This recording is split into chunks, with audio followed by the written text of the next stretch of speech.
Olá pessoal dos segundos anos, espero que estejam todos bem. Vamos retomar aí agora com a atividade 2. Na atividade 1, vocês perceberam aí que alguns fatores, como a crise econômica, a crise do escravismo, provocaram um processo de enfraquecimento interno do Império Romano, né? Geraram uma crise econômica que enfraqueceu o Império Romano, e isso diminuiu a proteção das fronteiras, a defesa das fronteiras, e isso estimulou migrações de povos que viviam além dessas fronteiras, os chamados povos bárbaros, os estrangeiros, começam a migrar em direção do Império Romano. Esses dois fenômenos aí vão contribuir para o enfraquecimento constante do Império, levando à crise.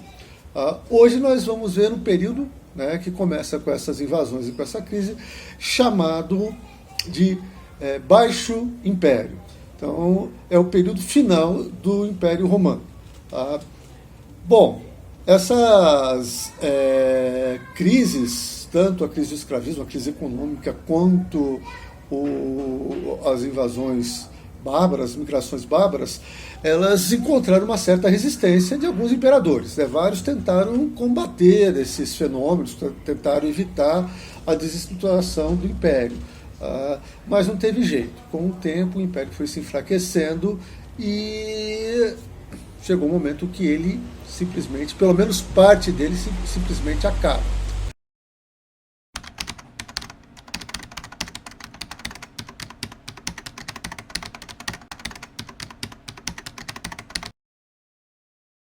Mas para a gente compreender como é que isso acontece, a gente tem que entender a participação de alguns imperadores que tiveram muita importância nesse processo. Um desses imperadores, por exemplo, foi Constantino. O imperador Constantino vai assumir no início do século IV, 300 e pouco, 330 por aí. E o imperador Constantino ele vai ter um papel importante na história do Império Romano em função de duas medidas que ele toma. Uma das medidas foi da liberdade de culto aos cristãos. Então vamos entender como é que isso aconteceu. Na época que o Constantino assume o comando de Roma, o Império já está bastante enfraquecido. E tem um problema, está dividido religiosamente. Uma boa parcela da população segue o cristianismo e seguia. Naquela época, o cristianismo trazia uma mensagem de paz.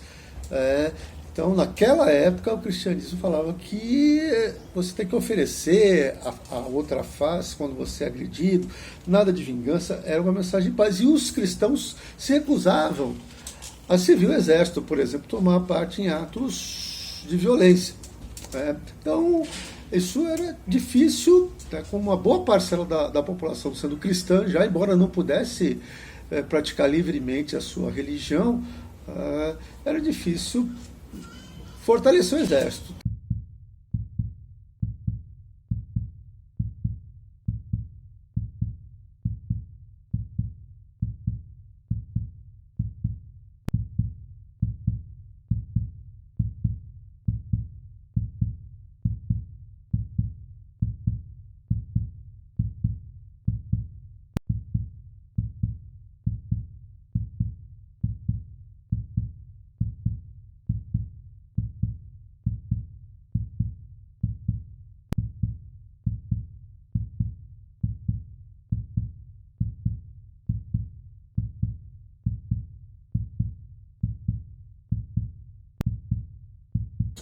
Então, nesse momento, ele vai propor uma aliança com os cristãos.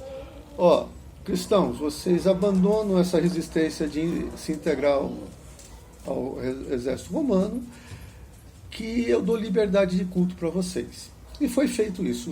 Os cristãos, então, passaram a fazer parte do exército romano e, em troca, o Constantino cumpriu a parte dele. Ele deu, com o Édito de Milão, é a lei que deu liberdade de culto aos cristãos. É importante perceber que, nesse momento, o Constantino percebe que Roma está numa situação muito difícil ali naquela posição em que ela se localizava geograficamente. Né? A capital do Império estava numa região muito vulnerável, poucas defesas naturais. Né? E aí ele vai tomar, além do Edito de Milão, né, que ele vai dar liberdade de culto aos cristãos, ele vai tomar a iniciativa de mudar a capital do Império. Né? Sobre a cidade de Bizâncio, lá na Grécia, ele vai fundar uma nova cidade, que, como ele era modesto, ele batizou de Constantinopla, a cidade de Constantino. E vai mudar a capital do Império Romano para Constantinopla. Então, Roma deixa de ser, sob o governo de Constantino, Roma deixa de ser a capital do Império Romano. E essa capital se torna a cidade de Constantinopla, que a gente vai estudar com mais atenção na próxima atividade, quando a gente falar do Império Bizantino.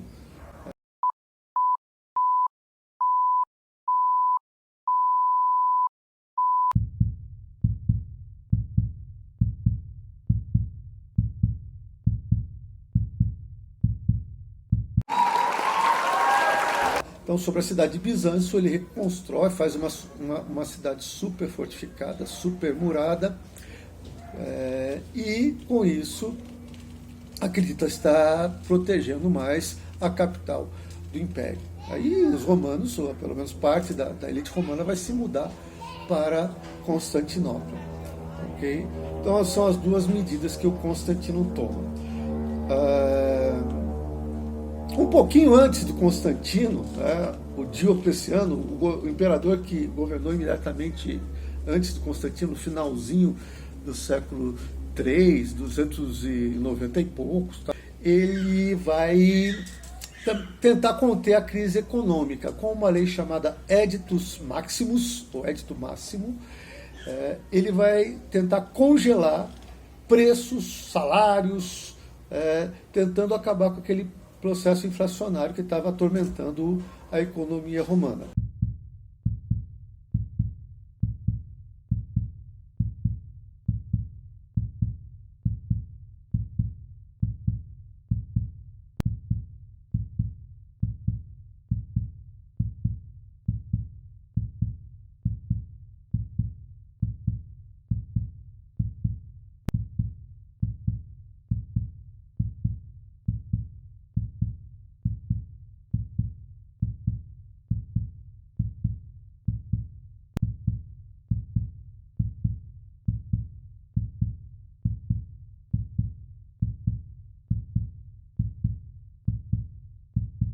Mas não deu certo, obviamente, né?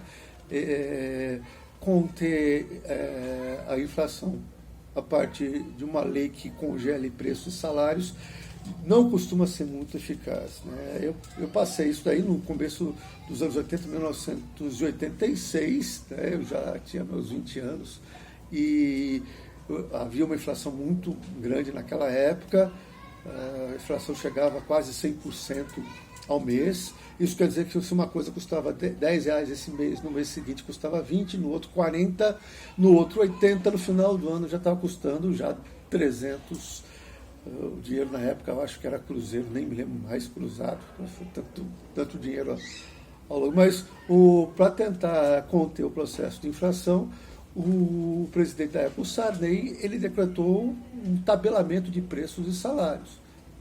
O que muita gente passou a não querer vender os produtos pelo valor que estava estipulado na tabela, e começou a faltar produto.